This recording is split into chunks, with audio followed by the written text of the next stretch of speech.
Hi, everyone. Welcome to True Disabled Story. My name is Nico, and I use he, him pronouns. I'm a white man with blonde hair, large blue and brown spectacles, and a pink and dark button up t shirt with a design of palm trees on it. I'm seated against a couple of bookcases and a purple wall. This is actually my home office. Like roughly 25% of Americans and a full 17% of Philadelphians, I'm disabled. And whether we look locally, nationally, or even globally, disabled communities are full of dynamic, diverse, and frankly delightful people with their own stories to tell. All we have to do is listen. Now, for those of you who've seen my videos before, you know that I've always been disabled, and I probably always will be. My disease population is so small that there's no real profit incentive to investigate treatments or even the C word, a cure. But in my disability advocacy, just in my life experiences, I've come into contact with other disabled people, and I'm naturally curious about their lives, what their experiences have been. I try to keep in mind the old saying, if you've met one disabled person, you've met one disabled person. My guest for today is a new friend, a new colleague of mine, Shrivaths, who is good enough to join me. Shrivaths, thank you for being here. How are you doing? Good, Nico. Thank you for having me. For the folks who are seeing this video, I am a an Indian origin uh, person staying in what is a rainy Seattle day. I have a background of essentially windows with a lot of greenery behind me. I wear jet black glasses, and those are the same as my eye color. I have that was a conscious choice in some ways, just to make sure that I don't ever forget what the color of my eyes are. Just take off my glasses and I will know. Um, so yeah, been everything's good so far, and I've had a disability ever since the age of 5. I have a mobility disability. I walk with crutches, following a vehicular accident that I had back in India, which resulted in the loss of both my lower limbs. And since the age of 5, I've walked with crutches and the use of artificial limbs. It's now been close to 35 years since I've been doing that. I grew up in India. I was using my limbs and crutches in India to get through school and university. And then I came to the US for grad school, at which point I was expected to acclimate to an entirely different environment when it comes to disability access and getting around and so forth. And then since then, till from the time I graduated grad school to now, I've worked in various capacities as a software engineer at Microsoft in Redmond. Fantastic. Thank you so much for introducing yourself. I can't wait to dig more into this story. Mhm. Thank you so much for sharing.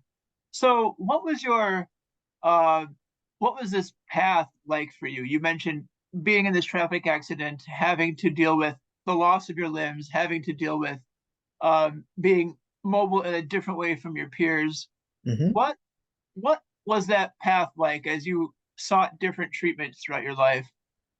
What surprised you? Uh, I mean, what I think surprised me the most in some sense was how little seemed to have changed in the trajectory of my life.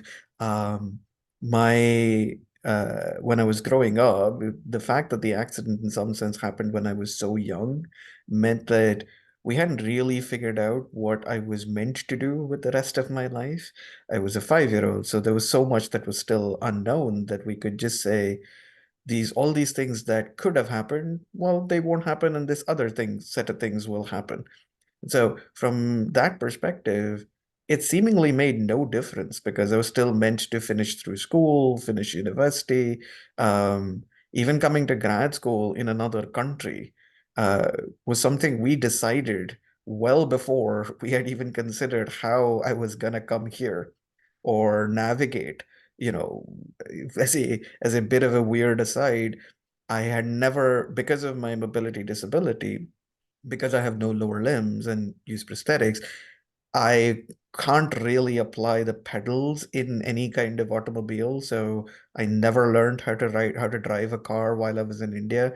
The first time I learned to drive a car was here in Redmond. And so as a result, navigating, getting around the city, getting around to work or to school was something I had to figure out. And so in that sense, practically speaking, I guess the only thing that changed was if maybe I would not have been as inventive as I've had to be in terms of finding ways to get around and finding ways to uh, insert myself when the accommodation doesn't exist already and become comfortable in the environment that may not always be designed for me. And as part of the more I started to, you know, familiarize myself with other people in the community and the advocacy that happens, that's been the most heartening part is that I've noticed how everybody who has a disability has at some point or another figured out how to do that same kind of invention because the world is just not designed for them. Yeah, I'm also very intrigued by how inventive and resourceful the disabled community is, as you say, Hmm. because we naturally have to be. Thank you so much, Shrivath. This is a really thought-provoking answer. I'm really intrigued, especially how you keep mentioning having to be inventive, having to adapt to built environments that were not built Hmm. with you in mind. Hmm. I want to give you a space to expand upon that with my second question. What impact has have your prosthetics had on your life or your diagnoses had on your life? You Hmm. could take this to mean academically, personally, professionally, but I just want to give you a wider canvas to paint your Hmm. picture with. Thank you. Yeah, it's actually been impactful in a few different ways. Certainly, there is now, it's easy for me to say that I don't have never known a life without my prosthetics. So it's hard to gauge a shift. But what I do know is that in some ways, the choice of going with prosthetics versus just using a wheelchair was a pretty consequential one. Um, as by way of context, we used to live in a third floor apartment back in New Delhi. And at the time that we moved there, I had the use of my limbs. And so we were completely comfortable with having to climb up about 3 or 4 flights of stairs to go up and down every time we want to leave the home or come back to it. But once the accident happens, we now have a choice that do we move or do we stick with prosthetics and figure out how I'm supposed to negotiate stairs. And I, in hindsight, the decision of using prosthetics, as challenging as it may have been, and as physically exerting as it is to this day, was a wise one in my estimation because had we gone with a wheelchair and had we moved, I feel it would have meant that there were a large category of places which today aren't accessible in India, certainly, but even outside, even in other countries, that aren't wheelchair accessible that I can now navigate because we opted for prosthetics. So in that sense, while I could think of the fact that I have prosthetics as being a limitation because it does mean, for instance, that I'm never going to be the one who tries to go dancing in a disco or in a club. But on the other hand, that was never going to be something I would do in the first place. I'm way too much of a nerd to go do that. However, it means, for instance, that I could make that trip to Japan and navigate the public transit system without having to figure out where the elevator is. I could just take the stairs having had decades of practice at navigating stairs. In the same vein, um, there's another thing that I could probably call out which is almost like a counterpoint to that, and goes back to what we just talked about. In my family, there was always the sense of you're gonna be you're gonna push forward and be as high academically in class as possible. And if the nature of my disability had been different, let's say I didn't have my arms instead of not having my legs, then maybe the thought process would have been different. But for my parents, for my sister, for anybody in my extended group of friends and so forth, it was never a question about, well, you have your hands. That's all you really need to answer pop quizzes and go and sit for tests and so forth. So we expect you to get straight A's. Nothing's changed there. We expect you to top every last class that you're at. We expect you to get into the university that we want you to, and that doesn't change because of your disability. So in that sense, like I said, the fact that I had this accident happen, the fact that we opted for prosthetics, or the fact that I had this disability was inconsequential. Nothing changed. All the things that we weren't that I was expected to do, I was still expected to do. And in some ways, because that expectation existed, it allowed me, not in a literal sense, but perhaps in a mental or conscious sense, to be to be ambitious, to have that kind of ambition of, just because I have a disability, that doesn't disqualify me from going and attending a premier university somewhere or going to another country. I am perfectly justified in wanting to do that. And in some ways, I'm probably more able than most at doing that, right? Like someone who has limbs may probably go, well, you know what, I could probably go out and play in the playground, or I could go to a club or whatever. And I'm going, no, I'm perfectly happy staying at home, reading whatever. And that helped. It meant that I could prep for things when other people might have what they might consider a social life and what I might consider, owing to my nerdish personality, a distraction. So, in that regard, nothing changed, even when everything changed, right? So, the disability in that case, I would almost think is a is immaterial to having that ambition, to wanting the things that I wanted. And the fact that that extended to everybody in my family, to my friends, and even now at Microsoft, to my coworkers, has just meant that, you know, there's nothing that says, well, we're going to have a rough few weeks. We'll accommodate you, and we'll accommodate your needs. If you need to work from home, you can work from home. But here's a set of things that need to get done, and I will figure out how I can deliver. So that is probably the biggest thing, is that there's things, the disability or the choices we made owing to having a disability were consequential, but there were others where they seemingly didn't make any difference whatsoever. That's valid. I love how you mentioned being supported by your family, by your Hmm. coworkers. That's really great. I want to now, on the back end of our conversation, get maybe more abstract or more philosophical. Hmm. If you could, through some miracle, go back in time and give Hmm. advice to your younger self, perhaps as you're just like coming into this new life with prosthetics, what Hmm. advice would you give your younger self, or even somebody else younger facing your situation? Um, Twofold. One is, uh, again, whether if the support network didn't exist already, find that support network, because they will tell you that with or without a disability, you matter. You are important.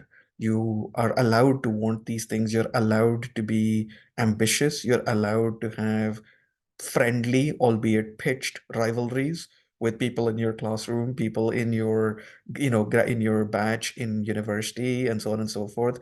You are not automatically disqualified from punishment or excluded from punishment if you mess up just because you have a disability. Being someone with a disability does not make you a saint. If you make mistakes, you're going to be punished just the same as anybody else. Because that was something I saw myself do fairly often, was to go, oh, I get to do these things because nobody's going to come and scold me. They're not going to scold the disabled kid. And then I got scolded. And I'm like, okay, yeah, be respectful of people. When even if you think that you're owed a certain amount of leeway, perhaps. But the biggest thing I think is, and it goes back to that community, is that I was very lucky in this regard, that I had this community around me already, right? A lot of people don't. And so for those people, I almost feel like I would have wanted my younger self to figure out, maybe not at the time when I had first, you know, just encountered this disability, for lack of a better word, but perhaps a little later, is to figure out how to engage all the other folks who might not have had the benefit of such a community, to give them that community, to give them that person who gets to say, no, nothing's changed. You're still allowed to do all the things you want to and want the things you wanted. And like I said, having that made such a measurable difference in my life and continues to, that for the folks who haven't had that luxury, I mean, there's no other way to describe it, that luxury, I would want my younger self to figure out how to extend that to people. I feel that I was so heads down in, I want to get through school and get through college and get to work and so forth. Like, it gave me a kind of tunnel vision of these, I just need to look out for myself. And when there were so many people who were looking out for me, I wish that at that time I'd also thought about, how do I look out for all those people who don't have someone like I do? It's very well put. Thank you so much. I feel a similar tug in myself to give back to the community that has given me so much. So Hmm. I see you in that 100%. Shrivaths, thank you so much for your answers to my questions. We're coming up on my last question, which is actually something that I ask all my interviewees, regardless of topic. If you're online and looking to make new connections, where can people find you online? Or alternatively, if you want to brag about something or a recent win in your life or something even cool you have coming up in the next few months or so, Hmm. this is your chance to promote yourself, be your own cheerleader, step up on your soapbox. So let's hear Hmm. it.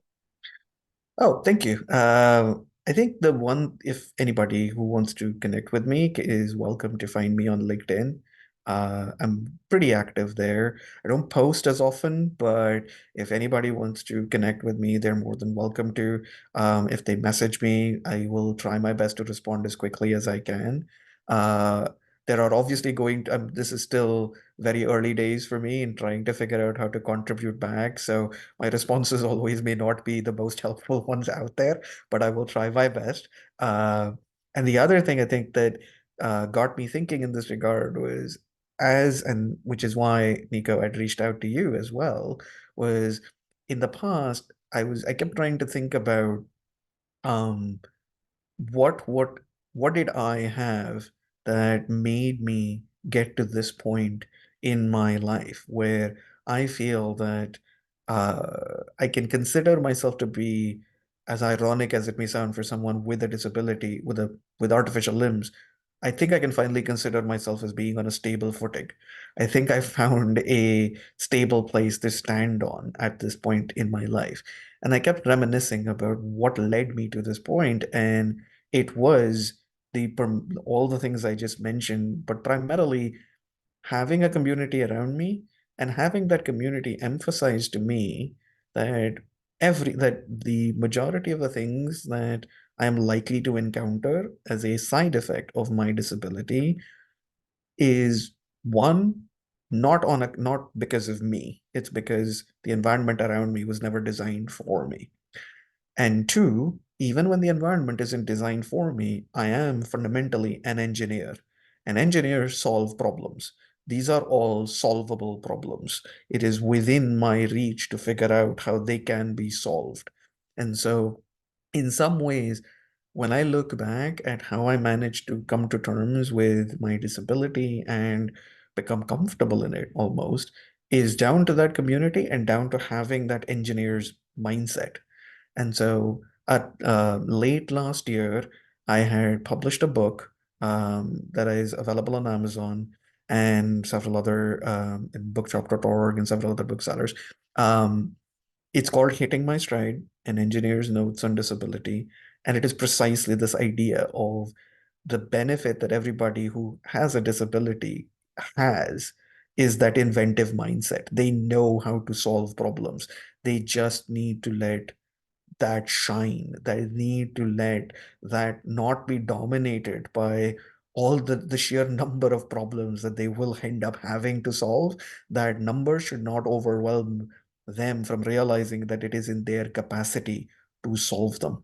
And for everybody else who either knows someone who has a disability or has a family member, a friend, whoever, it is for them to recognize that just because someone has a disability, that doesn't mean they can't be vain, ambitious, fierce rivals, selfish. They can be good, they can be bad. They're just like other people. So as long as they get treated in that way and they're given the same expectations as anybody who's able-bodied to succeed and to have a career and to have an education, the rest of the world will find that the talent that they have excluded because they think they're not dealing with problem solvers, there is a latent pool that is just there for the taking. So that's the one thing I'd brag about is it was something that took about 8 or 9 years of introspection to write down. I was both excited and almost relieved when it actually got published because I could finally finish it and say it's done. But it's something I'm very proud of. It's called Hitting My Stride: An Engineer's Notes on Disability. I love this concept you bring of taking your engineering mindset, or your engineering thought process, and applying it Hmm. to solving problems in your own life. Hmm. That's remarkable. Shrivaths, thank you so much for joining me. And whatever you do, wherever you go, I can't wait to see what you do next. Thank you Thank you, again. Nico.